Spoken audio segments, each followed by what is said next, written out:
I've done a lot of shrooms in my time. Let me clarify. I've sketched and painted mushrooms. Hi, I'm Irene, and this is Inkworks. Producer Mike and I share a fascination with the world of fungi and its fruits, to the point where we have a modest collection of mushroom decor and even a few Christmas ornaments. Of course, they hang on our year-round Halloween tree, but that's a story for another time. The point is, I was worried about having too many shroom-related art pieces on this channel. A few longtime viewers might even be mouthing, "Yeah, you do." But when I flipped through the previous 16 spreads in this journal, I was shocked to find nothing mushroomy in this entire series. So I felt free to indulge. I'm only mentioning it because the subject of the painting portion of this video is mushrooms. But for now, let's go over the tools and supplies used in this session. First of all, the sketchbook is the Be Creative watercolor journal from the Be Paper Company. The paper is 140-pound weight and 100% cotton. Bee watercolor paper wouldn't be my first choice for a major painting project. I prefer Hanamulla or Arches for that, but I really enjoy it in a sketchbook format like this one, which is solely dedicated to Mijello's Mission Gold Pure Pigment watercolor set. I've been slowly filling it with spreads, focusing on one color at a time, swatching it, mixing it with other colors, and creating a painting with it. The color featured here is gold ochre. Its pigment is PY42, also known as yellow iron oxide. PY42 is used by a number of art brands to provide earthy yellows, oranges, and browns. I used 3 brushes, all from Princeton's Aqua Elite line, a 3/4 inch wash, a number 10 round, and later on a number 2 round. The plastic palette is Mijello's Fusion 33. It's composed of multiple pieces, including an outer case not shown here. What you get to see on screen is the removable tray with 33 wells and another removable tray used for mixing. Both are relatively lightweight. Thank goodness, because my left arm is currently recovering from an injury.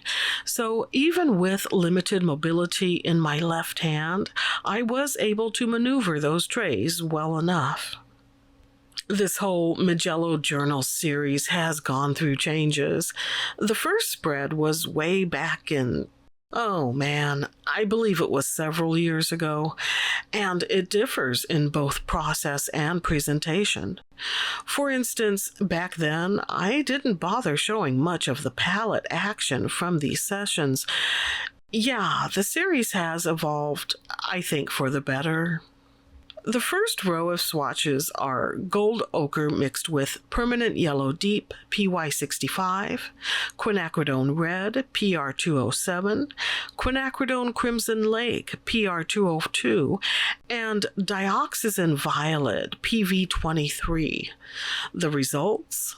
An orangey earthy yellow, a reddish orange that's almost vermilion, and a reddish orange with a hint of pink, making it cooler in tone, and a highly neutralized purplish brown.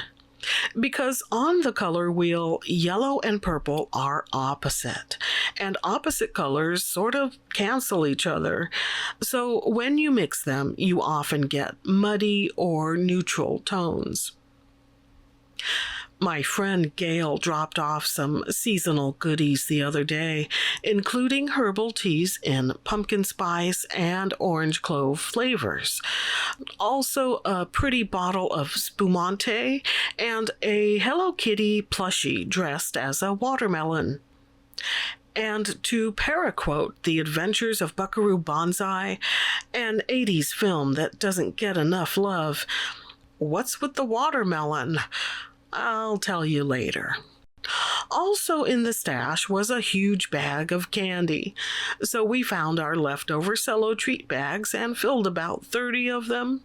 They're now nestled inside a large woven basket, ready for trick-or-treaters come the 31st.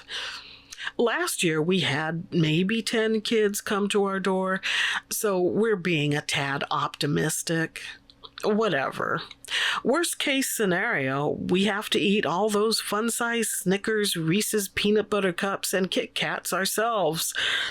Sucks to be us.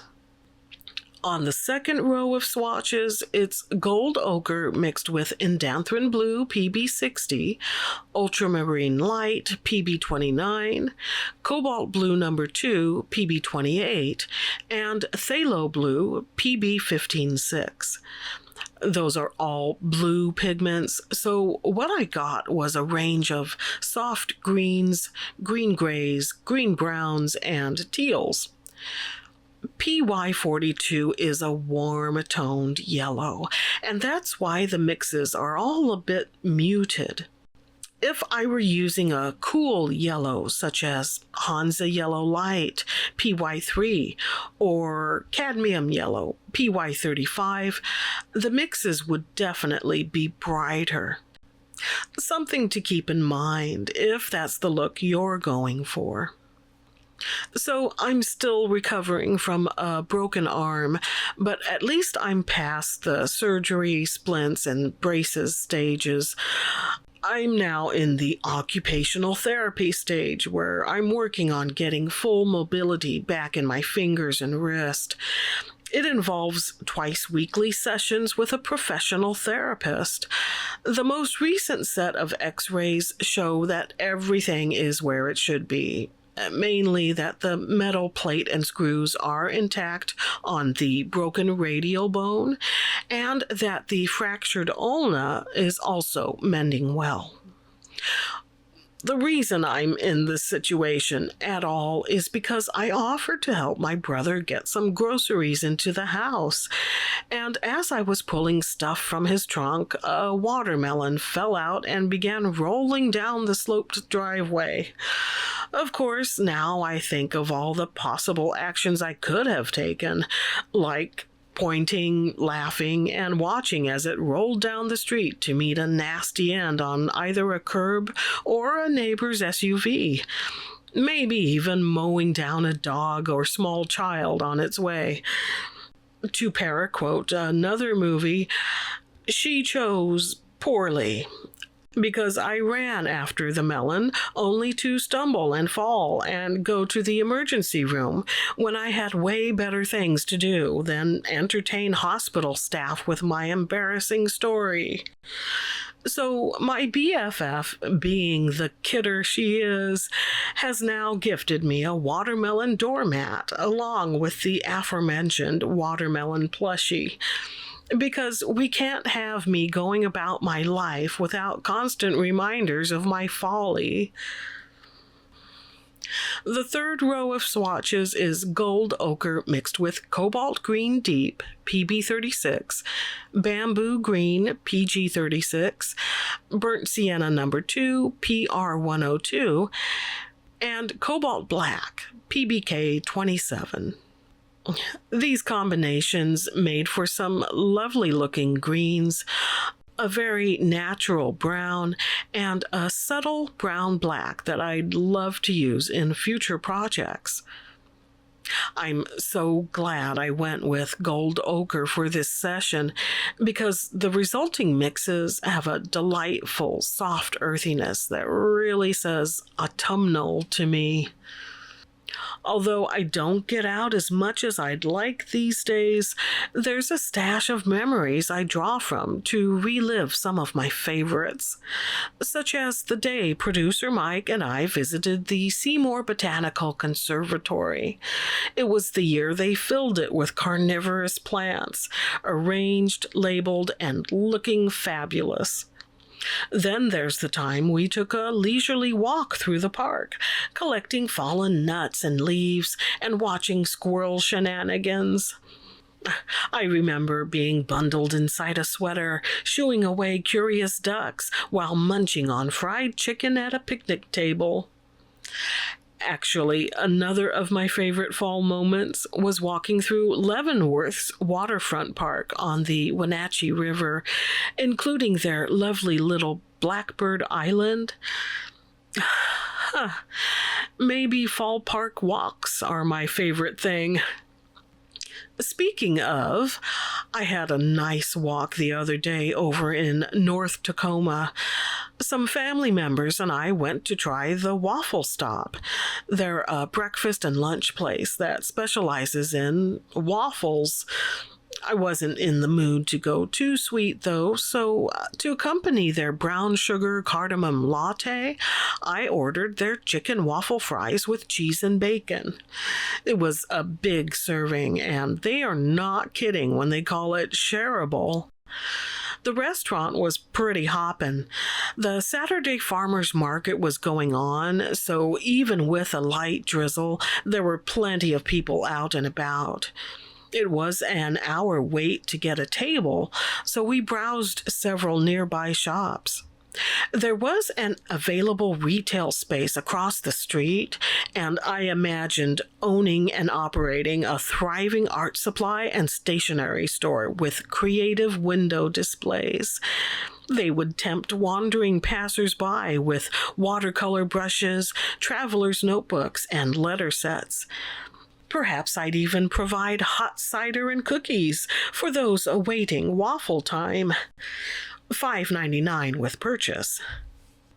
Afterward, we drove through some neighborhoods where a number of older houses have been either maintained or restored.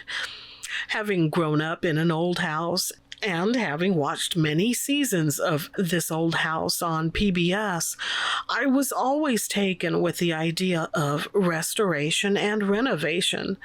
So seeing examples of well-kept Victorian and craftsman homes is a big treat for me.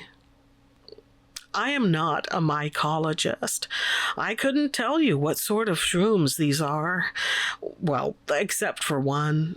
I really should have added an arrow next to the red and white toadstool with the notation, "Toxic, do not eat." Yeah, that's the poisonous Amanita muscaria, also known as fly agaric. And while it is rarely fatal, it can seriously mess you up. Don't want any viewers getting overexcited and rushing out to start gathering, because when it comes to fungi, caution is your friend. Not all varieties are edible, and even with the edible ones, there are poisonous lookalikes to keep you on your toes. I've never boned up on that stuff, which is why I don't forage.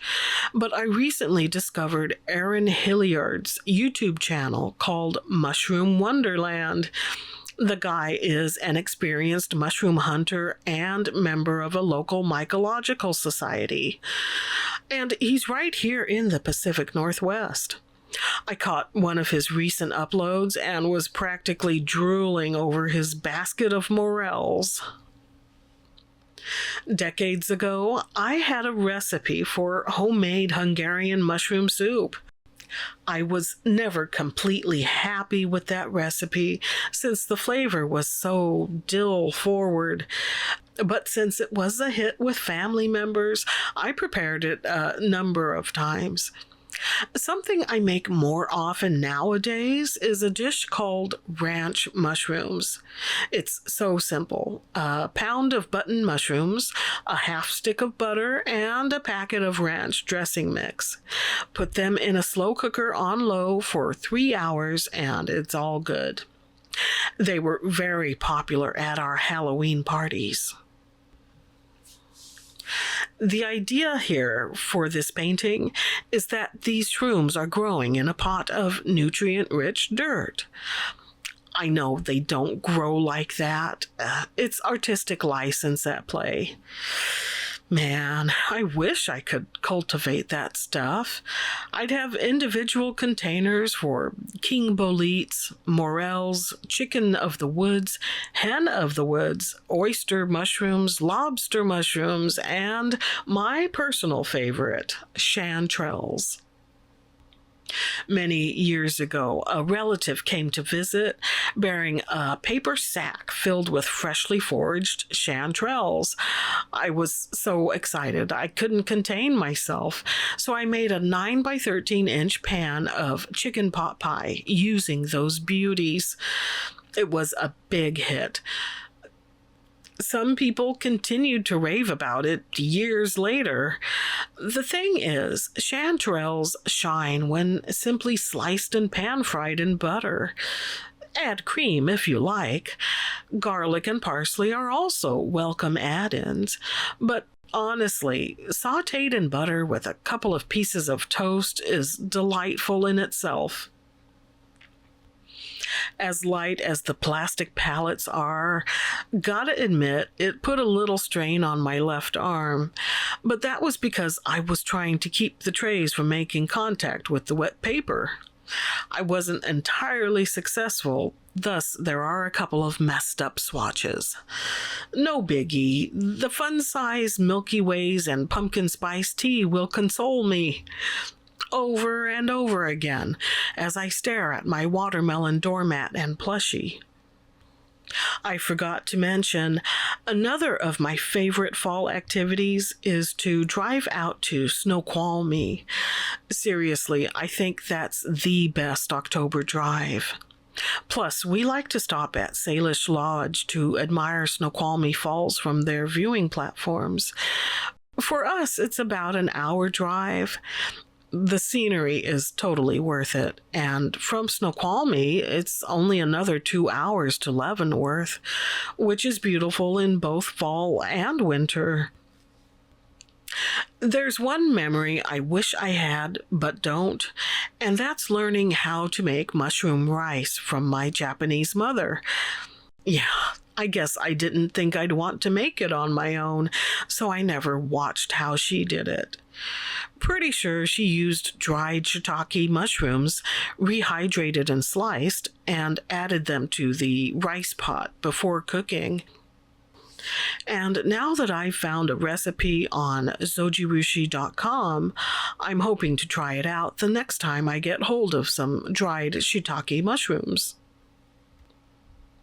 I'm so happy to share this arting session with you. I got to paint and talk about my shroom obsession. You got to wonder, maybe this woman needs more than just occupational therapy. Until next time, remember, mushrooms are fruits, and so are watermelons. Both can be dangerous in their own ways, which begs the question, are fruits our friends? And stay artsy, my real friends.